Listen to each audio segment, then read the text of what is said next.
आदित्य को अपने रिश्ते की सच्चाई का एहसास दिलाने के लिए मंगल ने कपिल के साथ सगाई करने का एक चौंकाने वाला और पूरी तरह से झूठा नाटक रचा। जी हाँ दोस्तों, अब कहानी ने ऐसी करवट ली है जिसकी किसी ने कल्पना भी नहीं की थी। कुसुम की बर्थडे पार्टी में सब कुछ सामान्य लग रहा था। चारों तरफ रोशनी, हंसी झांक और रिश्तेदारों का जमावड़ा। लेकिन इस चमकते माहौल के बीच जो अंधेरा छिपा था, वह किसी बवंडर से कम नहीं था। पार्टी के बीचों बीच प्रतिमा ने सबके सामने एक ऐसा धमाका कर दिया जिससे माहौल एकदम सन्नाटे में बदल गया। प्रतिमा ने कुसुम के सामने खुलकर कह दिया कि मंगल और कपिल की शादी की बात लगभग तय हो चुकी है। यह सुनते ही कुसुम का चेहरा जैसे सफेद पड़ गया। पहले तो वह एकदम सन्न रह गई। उसकी आंखों में अविश्वास था, उसके होठों पर शब्द जम गए। लेकिन जैसे जैसे यह सच उसके अंदर उतरता गया, वैसे वैसे उसे यह बात समझ आने लगी कि आदित्य तो अब सौम्या के साथ अपनी नई दुनिया बसा चुका है। एक औरत होने के नाते, एक माँ होने के नाते और सबसे बढ़कर एक इंसान होने के नाते मंगल को भी खुश रहने का, आगे बढ़ने का उतना ही हक है।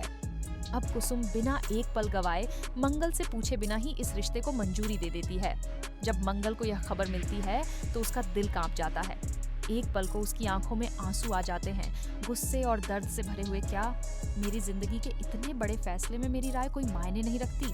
लेकिन फिर कुछ देर बाद एक अजीब सी शांति उसके चेहरे पर आ जाती है।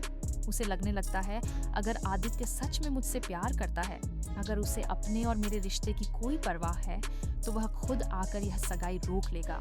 इसी सोच के साथ मंगल मजबूरी में हामी भर देती है और कहती है, मैं कपिल जी के साथ शादी करने के लिए तैयार हूँ। इस ऐलान के बाद कुसुम और प्रतिमा तो जैसे खुशी से झूम उठती हैं। सबको लगता है अब मंगल को उसका हक मिलने वाला है। लेकिन किसी को नहीं पता कि यह रिश्ता असल में एक जाल है, एक जाल जो किसी का दिल तोड़ने वाला है। अब शादी की तैयारियां शुरू हो जाती हैं।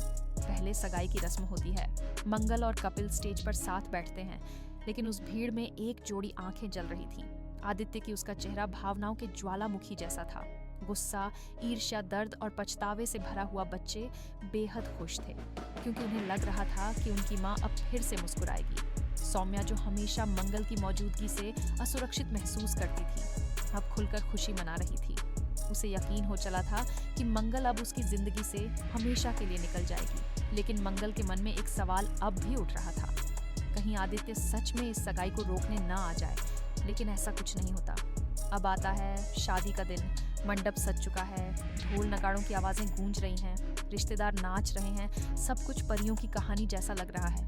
कपिल मंडप में आ चुका है। मंगल भी लाल जोड़े में एक परी की तरह दिख रही है। जैसे ही 7 फेरों की रस्म शुरू होती है, तभी एक कड़कती आवाज गूंजती है, यह शादी नहीं हो सकती। सारे मेहमान स्तब्ध रह जाते हैं। दरवाजे पर खड़ा था आदित्य। उसका चेहरा गुस्से और जुनून से लाल था। वह मंडप की तरफ तेजी से बढ़ता है और कहता है, मंगल, तुम किसी और से शादी नहीं कर सकती, क्योंकि हमारा अब तक तलाक ही नहीं हुआ है। यह सुनते ही मंगल के हाथ से पूजा की थाली गिर जाती है। उसकी आंखों में अविश्वास और दर्द की लहर दौड़ जाती है। पूरा माहौल एकदम ठहर जाता है। लेकिन रुकिए दोस्तों, यह सब तो बस शुरुआत थी। आदित्य की इस बात पर कपिल गुस्से से खड़ा हो जाता है और कहता है, अगर तुम्हें इतनी ही परवाह थी तो तब कहाँ थी जब मंगल हर रात अकेले रोती थी? जब तुम सौम्या के साथ अपनी दुनिया बसा रहे थे, तब मंगल की तन्हाई तुम्हें क्यों नहीं दिखी? इसी बीच सौम्या भी सामने आ जाती है और चिल्लाकर कहती है, आदित्य अब बहुत हो गया। तुम्हें ना तो मंगल से प्यार है और ना मुझसे। तुम्हें सिर्फ अपने ईगो की परवाह है। यह सब सुनकर आदित्य एकदम चुप हो जाता है। लेकिन तभी प्रतिमा एक और बम फोड़ती है। ये रिश्ता झूठा नहीं था, लेकिन कपिल और मंगल की शादी एक और सच्चाई पर टिकी है, जो आज सबके सामने आएगी। प्रतिमा बताती है कि कपिल ने कुछ समय पहले ही अपनी पहली पत्नी को तलाक दिया था और वह महिला अब वापस लौट आई है और कोर्ट से स्टे ऑर्डर लेकर आई है कि कपिल दोबारा शादी नहीं कर सकता। एक और धमाका।